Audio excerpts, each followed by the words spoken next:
UDF കരുത്തനായ ഒരു സ്ഥാനാർത്ഥിയെ നിയമമണ്ഡലത്തിൽ നിർത്തിയാൽ അതിന്റെ നേട്ടം ആത്യന്തികമായി ഉണ്ടാകുന്നത് LDFിനാണ്. അഥവാ ആ അർത്ഥത്തിൽ ഭരണവിരുദ്ധ വികാരം സ്പ്ലിറ്റ് ചെയ്യുകയും NDAക്ക് കിട്ടേണ്ടിയിരുന്ന വോട്ടുകൾ കോൺഗ്രസ് തിരിച്ചുപിടിക്കുകയും ചെയ്താൽ അവിടെ LDFിന്റെ ബേസ് വോട്ട് നിലനിർത്താൻ സാധിക്കുന്നു.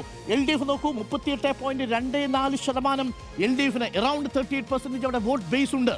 ഇക്കുറി UDF നേടിയ 25.01% നിന്ന് ഉയർത്തുമോ ശബരിനാഥ് എന്നുള്ളതാണ് ചോദ്യം. അങ്ങനെ ഉയർത്തുകയാണെങ്കിൽ അത് LDFിന്റെ വോട്ടിൽ നിന്ന് പോയാൽ BJPക്ക് അവിടെ വിജയിച്ചു കയറാൻ സാധിക്കും. അതല്ല, ശബരിനാഥ് പിടിക്കുന്ന വോട്ടുകൾ ഭരണവിരുദ്ധ വികാരത്തിന്റെ ഭാഗമായിട്ടുള്ള വോട്ടുകളാണെങ്കിൽ അത് പോകുന്നത് NDA ക്യാമ്പിൽ നിന്ന് 35.54% നിന്നാണ്. അങ്ങനെ വന്നാൽ വിജയ സാധ്യതയുള്ളതാവട്ടെ ശിവൻകുട്ടിക്കുമാണ്. ഇതാണ് കണക്കുകൾ ഇപ്പോൾ നമ്മുടെ മുന്നിലുള്ളത്.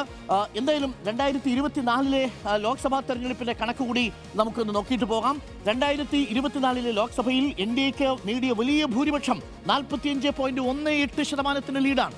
ഈ വലിയ മെജോറിറ്റിയാണ് യഥാർത്ഥത്തിൽ BJPക്ക് കൊടുക്കുന്ന കോൺഫിഡൻസ് നിയമമണ്ഡലത്തിൽ. അതായത് ഇതുവരെ 2016 നിയമസഭയോളം പോകുന്ന ഒരു ലീഡ് 2024 ലോക്സഭാ തെരഞ്ഞെടുപ്പിൽ രാജീവ് ചന്ദ്രശേഖറിന് നിയമമണ്ഡലം കൊടുത്തിട്ടുണ്ട്.